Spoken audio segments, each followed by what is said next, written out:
first involvement with SRC was back in 2012. It was a conference that the Scottish Recovery Consortium had organised down in Dundee. Recovery matters because life matters. I was just absolutely blown away by the passion, the intent, and especially the aspiration of the organisation. And I thought I'd really like to get involved with these guys in any form I can.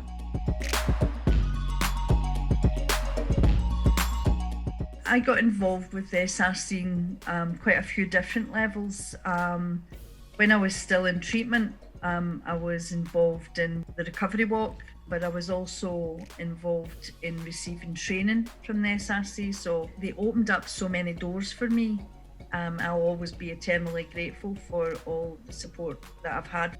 We were involved with the World Conversation Cafes. SRC then held its first ever prison recovery college, 2015. Well, as one of our co-workers and a group of the men, I did the recovery college with the SRC the following year. I did it along with prisons as well. And it was a really successful event. And I subsequently went on 2 years ago to finish the SRC Recovery College facilitators training. It was me developing myself as a recovery activist within the community.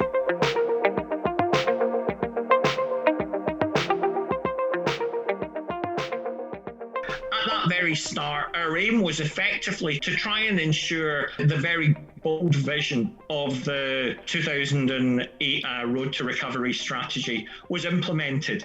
And we were almost like a focal point. So what we wanted to be was like a hub that both we could bring people in with innovation and excitement and ideas, and particularly those who were involved in grassroots peer projects, but also that we could be this centre for knowledge, research, and the coordinator of activities around recovery in Scotland. And I think for us, the vision was very much to say, we will be the mediator between central government's very ambitious policy and some of this exciting activity that's going on all over Scotland. And what Digesting the Evidence was a research compendium of what we knew at that time about recovery research. And a big part of it was to try and give the field some credibility and status. One of the big successes is now there is a much more huge, solid evidence base about what works in recovery. And we were able to champion that document and get out there to try and convince professionals especially that this was something that wasn't just an optimistic vision for the future. It was something that was strong, clear, and evidence-based.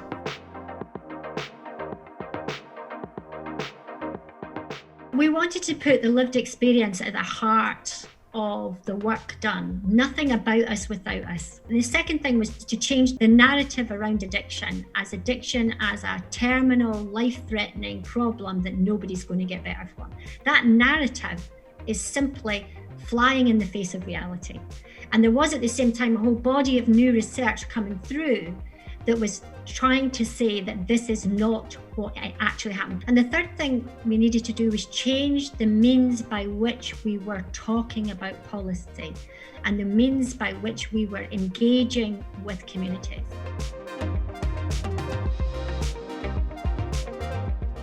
Originally, it was set up, the drug policies and the alcohol policies were separate.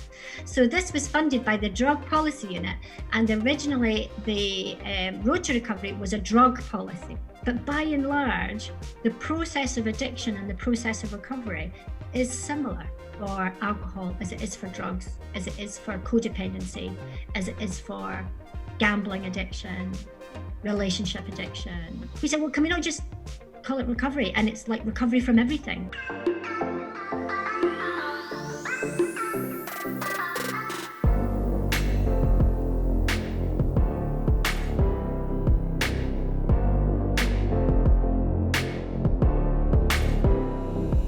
There is a need for lived experience to be involved in the recovery process for an individual who is seeking to make changes in his life, in his or her lives.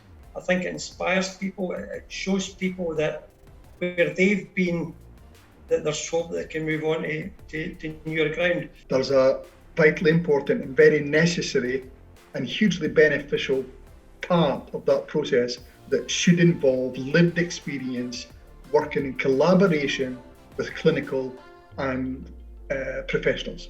Our view within SRC is that every group that's formed by government, by NHS, should have representation of people who've got lived experience, because they're best placed to advise. They've got the wisdom, the experience that can help reform and change, and we need to listen to their voices. And I think lived experience is something that's important in all fields. I don't come from a dependency background. I've worked within the prison setting for over 40 years, but my lived experience is I've seen men at the lowest of our ebb and believe that people can recover.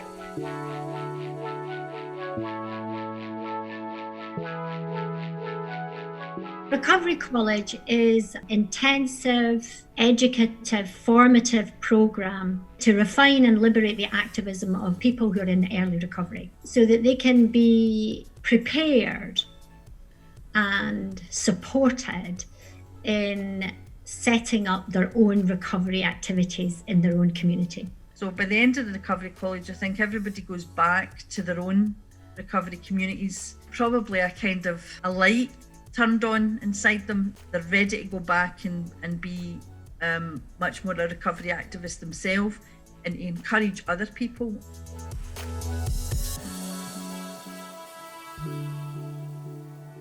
The idea behind the Conversation Cafes is to go and look at how can we change something? What do we need to change? What do we want to happen in our area? And it's asking the hard questions. It struck me that it was a form that gave us a context for the kind of conversations that we wanted to have, and gave us a set of values around holding those conversations and a container for those conversations that allowed the new to arise in unexpected ways, because we had arranged people in unexpected ways, and we'd asked them and invited them to be more true to themselves than they normally are invited to be in public dialogue. I've never seen anything move something quite in the way that Conversation Cafes change people's minds and hearts.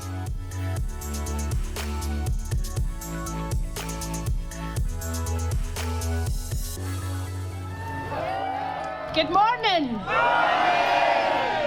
So this morning I just want to kind of give a wee bit of reflection of the Roses ceremony is here to remember the people that we have lost. So we know that these figures that have been published, they're just numbers, but to us, they're our loved ones that we've loved with all our heart through the good times and the bad.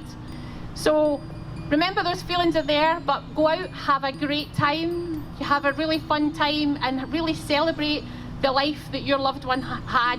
You know, celebrate your recovery. Today is all about celebration.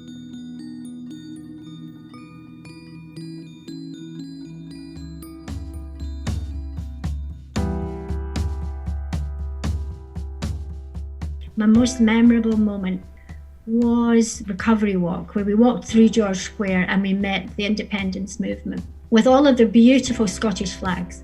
And it was a beautiful, they stopped their music. They all gathered around the side and they created an arch of flags for us.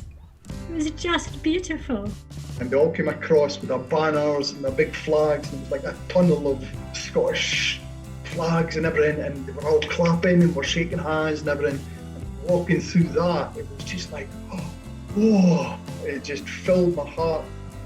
The gathering that we had in George Square, where SRC came together with other partners to remember people who lost their lives through substance use and to suicide. The manifestation of those lives were painted flowers which were planted in George Square. We'd been involved in going around the country and getting all these flowers painted, and people were making a flower for like somebody that they had lost to addiction, or somebody who was still, was still trying their hardest to get out of addiction. It was quite a sunny day in George Square, so this visual of the flowers, the incredibly emotive speakers, and passers-by stopping to see what was happening and what was this all about, and just their emotional connection to what that hour or two in George Square was all about.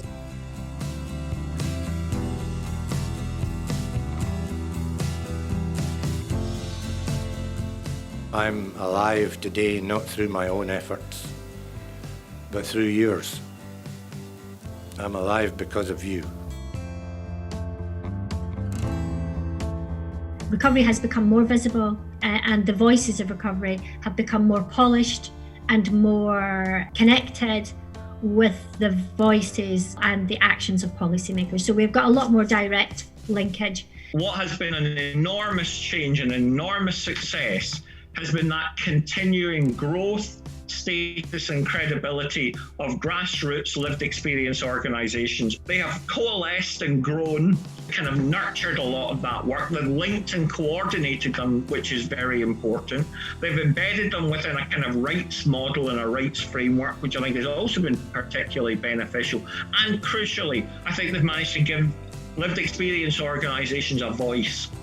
The more that the wider Scottish population understands what recovery is and also understands what people are recovering from, the more we're getting that message out, then the easier we're making it for people to get into recovery. It is remarkable to think that we've got to the point that you have an organisation which is only 10 years old, which is now helping to shape Scottish Government policy.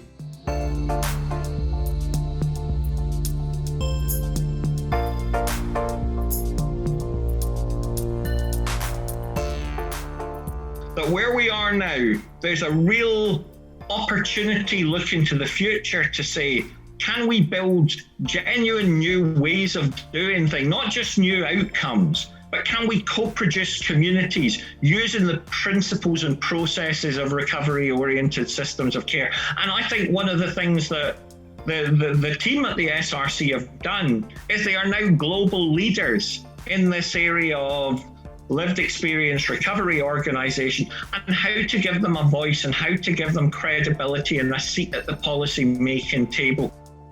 I want people with their own lived experience to be not just listened to, but accepted as another expert group that is there to help improve how our society responds to its most vulnerable people. We needed the last decade to put in the solid foundations and do the learning and make the mistakes and learn to govern our passion. So I hope that the growth on a national basis will pick up momentum. But the learning that we have had, and especially SRC getting that connection and the advice and the support that they can out to the more sporadic and geographically difficult to get to areas up in the Highlands, across the West Coast, etc. So the small little nuclei of passionate people, they can start growing and they can start feeling part of something bigger than just their own locality. And we need to follow through on the rights-based approach as well, with people who've got the experience, who are at the table, who are being listened to and whose advice has been actioned. Hopes and aspirations within our team would certainly be that there's more peer-led groups. There's a greater recognition that recovery can happen, that prison officers and nursing staff and everybody see the benefit of recovery. But recovery is not just about drugs and alcohol, it's recovery from mental health, it's lived trauma, because often the addiction is a result of other lifestyle issues in somebody's life. It's important for me in government to continue to hear the voice of lived experience everywhere in Scotland. I really value the work of SRC in supporting, representing and connecting people with lived experience across Scotland. I also passionately believe that recovery is free and accessible to absolutely anybody, because it is a transcending, life-changing process. And you know, as a person in recovery, one of the main ways I keep my recovery alive for myself is by passing it on to other people. And who am I to judge who I'm going to pass that on to?